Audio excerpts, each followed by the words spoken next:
Welcome back to The Explainer. Today we're unpacking a truly fascinating story of innovation, and I want you to picture something for me. Imagine a highly classified Cold War laboratory back in the 1950s.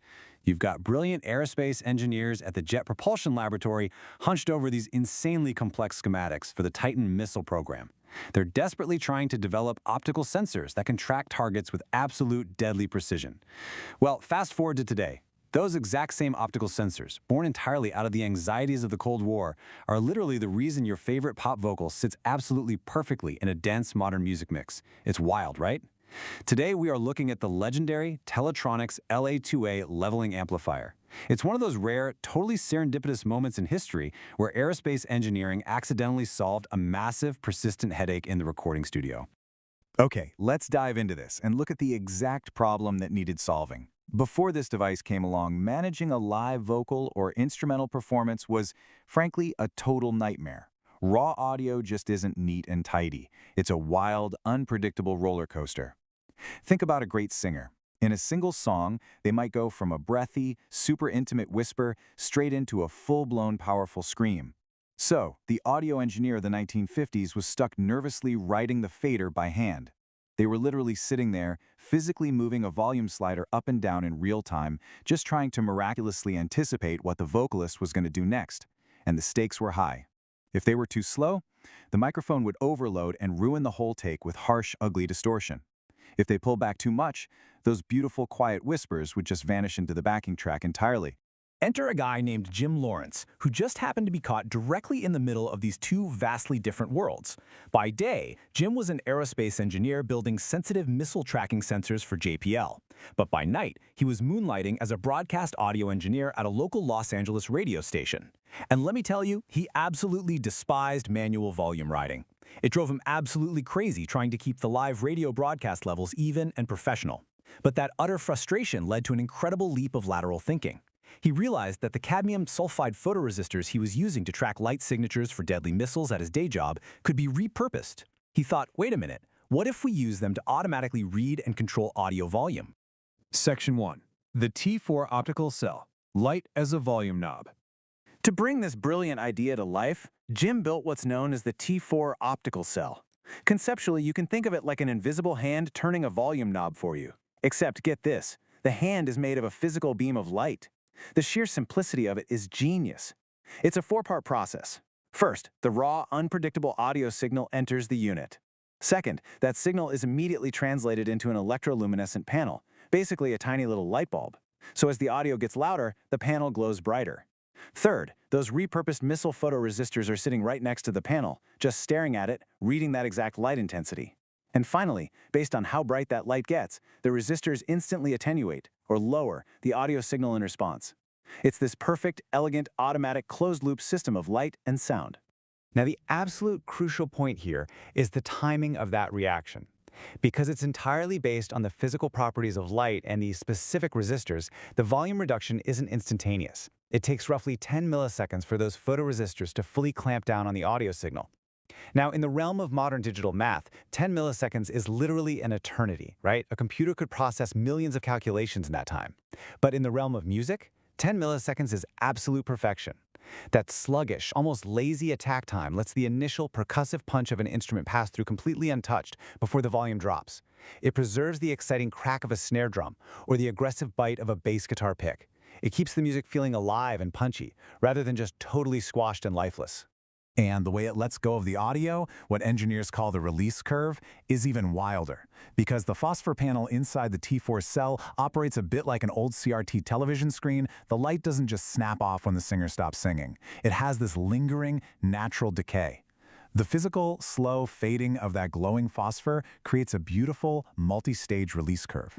As the audio fades out, the compression gracefully lets up. It effectively breathes with the tempo of the track, rather than just mechanically pumping the volume up and down. It feels incredibly organic. Honestly, it feels almost human. Section 2. The beauty of imperfect sound. And this brilliantly illustrates a really interesting modern debate. In today's studios, we have digital software engineered to be mathematically flawless, right? Zero latency perfection that reacts in a microsecond. So why are top-tier, Grammy-winning producers still paying upwards of $10,000 for a heavy, old metal box filled with fragile vacuum tubes? Well, as it turns out, mathematical perfection actually sounds terrible to human ears when you push it to its limits. When a perfect digital system gets too loud, it creates a brutal digital overload. It violently shears off the top of the audio waveform, creating this harsh, fatiguing distortion that actively hurts your ears. But vacuum tubes, they behave entirely differently. When you drive a fragile glass tube hard with audio, it doesn't clip. It gently rounds off those transient edges, and more importantly, it blankets the sound in rich, even-order harmonics. These harmonics are exactly what our brains naturally perceive as musical warmth. The tubes are actually adding pleasing musical information rather than just ruthlessly chopping it off. Section 3. Heavy iron and vacuum tubes.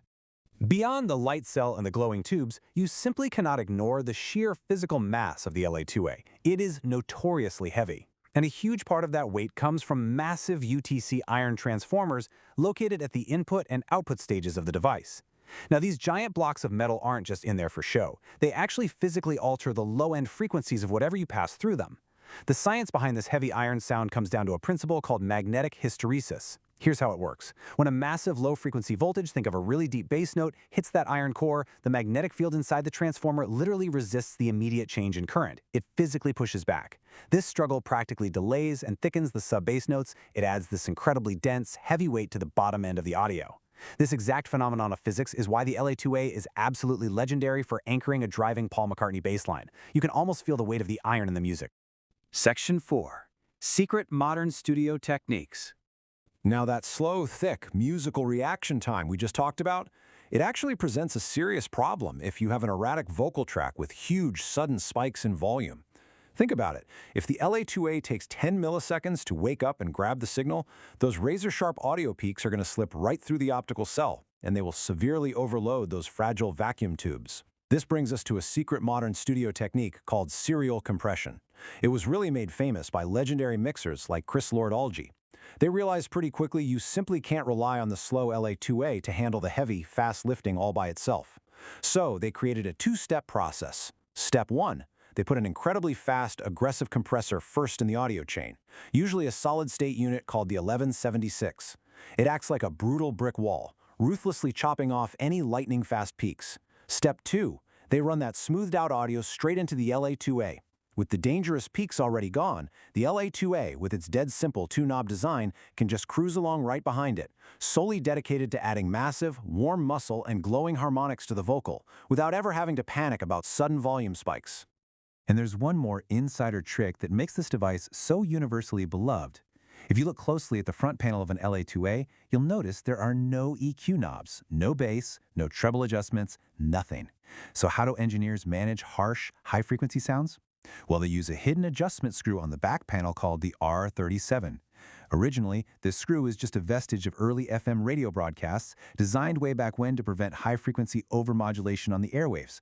But today, ingenious engineers twist that screw to make the optical cell hypersensitive to harsh, sibilant consonant sounds in a vocal. Think of those piercing S and T sounds that hurt your ears. It forces the compressor to aggressively duck those specific painful frequencies while leaving the rich, warm, low-frequency chest voice completely untouched. It is a brilliant, completely analog workaround. So, the next time you hear a pop vocal sitting flawlessly in a super dense mix without fatiguing your ears, I want you to remember what you're actually hearing. You are literally experiencing the beautiful, physical weight of analog physics. You're hearing glowing phosphor, fragile vacuum tubes, and heavy iron doing all the heavy lifting. It truly is a triumph of physical reality over pure sterile math. Which leaves us with a final thought to ponder as we wrap up today's explainer. If our human brains instinctively prefer the flawed, lingering decay of a glowing light bulb and the magnetic resistance of a heavy iron transformer over perfect mathematical digital accuracy, well, what does that say about our modern obsession with clinical, flawless precision in the rest of our lives? Thanks for joining me on this deep dive. Keep learning, and I'll catch you on the next one.